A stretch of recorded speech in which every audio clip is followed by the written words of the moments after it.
Good morning, everybody. It's Jim Feist in Las Vegas. I'm joined by Hank Goldberg. We're going to do a short version today because there's not a lot going on. We'll talk baseball. We'll talk a little bit of the All-Star game, maybe some injuries and some trades in baseball. Hank, what do you got going on today? Well, I'll start with a horse racing note. Big surprise, but yesterday at the last minute, Diversify, Ricky Violet decided to enter him in the Whitney Saturday. I talked with a very knowledgeable race jockey's agent last night, who said this was probably the weakest field they've ever had for a Whitney, and so Diversify entered about late in the afternoon, and he just ran recently, and the favorite in the race had never run it 2 turns. That's how weak the field was, and so he's in there, and he became the favorite right away. And they should have a field of about 10 in there, and it'll be an interesting race to handicap because there's a few horses in there, like the Tappet horse and a couple of others. And so we'll have that handicap that race for you over the weekend. And, the Whitney is still a big deal at Saratoga. The rates for hotels will still be up. So we'll have that this weekend. All right, that's exciting. We got the Hall of Fame game going tomorrow. Basically a nothing game with the Bears against the Ravens. And not a lot of starters are going to be in the game. I think people will want to watch Jackson, who's getting his first start at quarterback. He's not going to be a quarterback this year. They're going to play him at different positions because he's so athletic. And but he's going to play a half for Baltimore, and RG3 will play the second half. And he won't see the Bears starting quarterback either.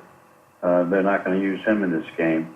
I thought he'd play a little bit. He's been really struggling picking up Nagy's offense, and the coordinator who came with him from Kansas City.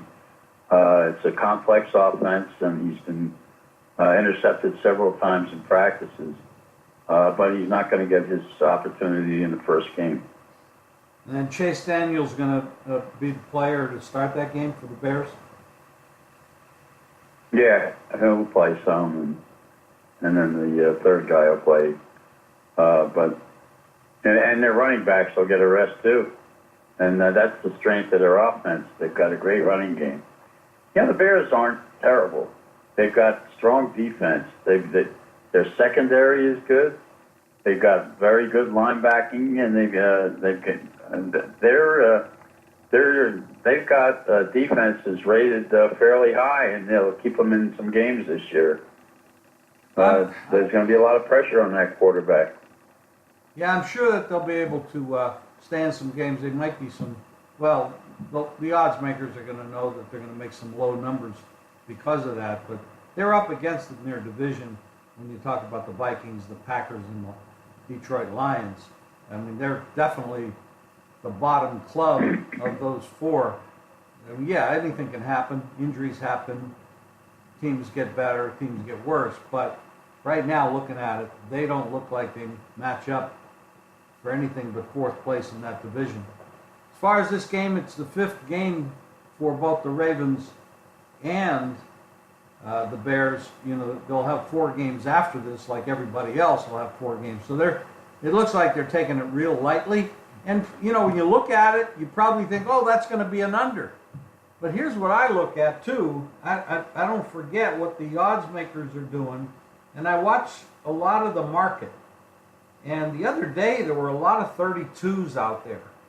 And then, when they talk about these teams using these mobile quarterbacks, like Baltimore's doing, then you start to say, well, maybe the defenses who are not going to be starters on the Bears side either might open up some possibilities of some points. So I see one book at 34 and a bunch of them at 33.5. The other day, they were not there.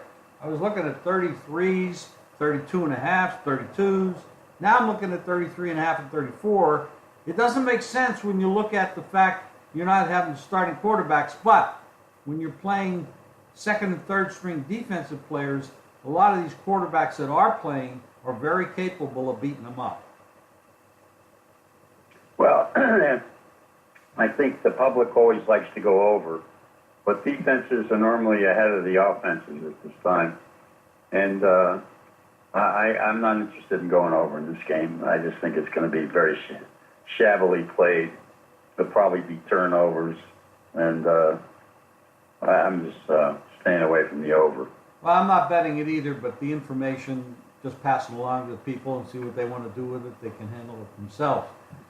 Baseball. You know, when it went to I think when it went to 32, it tempted a lot of the public to, right, who's going to watch the game, who likes to root for scores, to jump in. Yeah, it's much easier to root for scores. As far as baseball's concerned, there's been a lot of player movement. Anything that's really strikes you as being meaningful to some of these contenders? Well, Chicago is starting to play pretty well, and they've been getting some runs, and they helped themselves a little bit. The Yankees are trying desperately to score some pitching, which they need. They play the Red Sox this weekend. Red Sox fans are very happy. They just sit back every night and watch their team win. And the Red Sox even help themselves a little bit. So I think the Yankees are going to be playing for a wild card for it, the way things look right now. And Houston and Seattle have been. Well, we talked about this the other day. That's an interesting race out west, but Arizona's playing well, and there's some good races coming down to the end. But I've been watching the Cubs, and they're a fun team to watch, and Cleveland's starting to score runs again. Well, Cleveland has a nice division to play in because it's kind of soft. If they get to the playoffs and if they make it to the World Series, they're going to step up in class, obviously, and they'll have that bullpen of theirs, which has not been all that great, is going to have to shape up, or the manager is going to have to pull some tricks with the starters going late in the game. So that's going to be interesting to watch. The Yankees have lost some players to injuries. They picked up a couple starters and a reliever, and quality people, no question about that. But Boston is a juggernaut, has been all year, and they still are. I agree with you. The Yankees are playing for the wild card. It's very interesting. We've got golf coming up. We've got the horse racing coming up. It's going to be a good weekend, Hank. I know you're busy today. Thanks for your time. One thing I would add, Jim, I saw a top Giant defender being interviewed on the NFL channel. And I'm going to put in a plug for the NFL channel.